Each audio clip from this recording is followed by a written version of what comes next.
Mapalad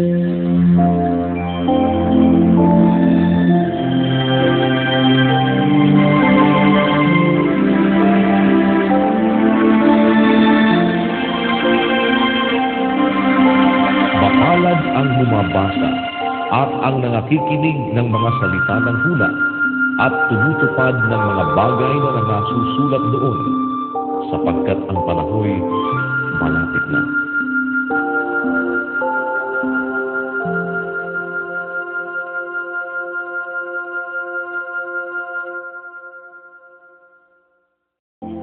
Hebreo, Kapitulo 6. Kaya tayo tumigil na ng pagsasalita ng mga unang simulain ng aral ni Kristo at tayo'y magpatuloy sa kasakdalan na huwag nating ilagay na muli ang pinasasaligan ng pagsisisi sa mga patay na gawa at ng pananampalataya sa Diyos, ng aral na tungkol sa mga paglilinis at ng pagpapatong ng mga kamay at ng pagkabuhay na maguli ng mga patay at ng paghukom na walang hanggan. At ating gagawin ito kung ipahihintulot ng Diyos.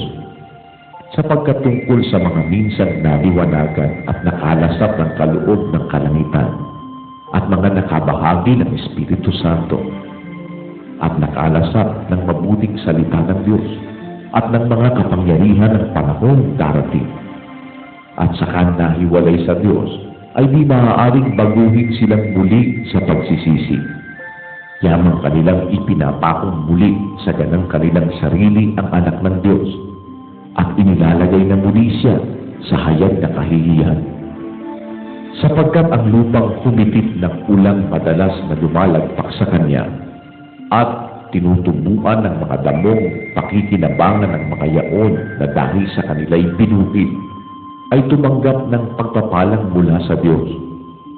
Datapwat kung namumunga ng mga tinig at dawag, ay itinatakwil at malapit sa sumpa, at ang kanyang kahihinatnan ay ang sumugin.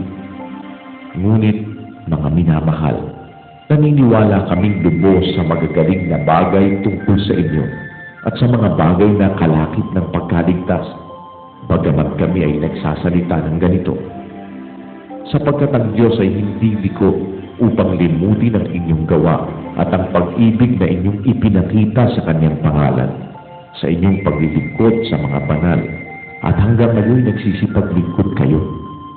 At ninanasa namin na ang bawat isa sa inyo ay magpakita ng gayong sikap sa ikalulubos ng pag-asa hanggang sa katapusan, na huwag kayong mga tamad, kundi mga tagatulad kayo sa mga nasa pamamagitan ng pananampalataya at ng pagtitiis ay nagsisipagmana ng mga pangako.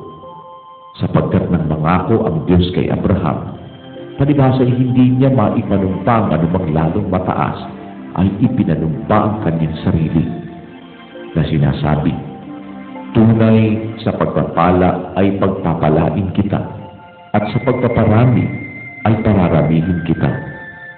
At sa ganito, nang makapaghintay na may pagtitiis, ay nagtamo siya ng pangako.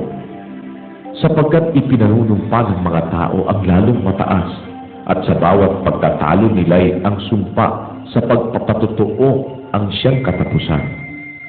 Sa ganito, sa pagkaibig ng Diyos na maipakitang lalong sagana sa mga tagapagmana ng pangako ang kawalan ng pagbabago ng kanyang pasya, ay ipinamagitan ng sumpa, upang sa dalawang bagay na di mababago, na diya'y di maaaring ang Diyos ay magbulaan, ay magkaroon tayo ng isang matibay na kasiglahan, tayong nangagsitakas na sumakandong upang mangapit sa pag-asang nalalagay sa ating uruan, na ating inaring tulad sa sinipete ng kaluluwa, isang pag-asa na matibay at matatag at pumapasok sa nasa loob ng tabig, na dooy pumasok dahil sa atin si Jesus, na gaya ng pangunahin na naging dakilang saserdote magpakailanman ayon sa pagkasaserdote ni Melkisedek.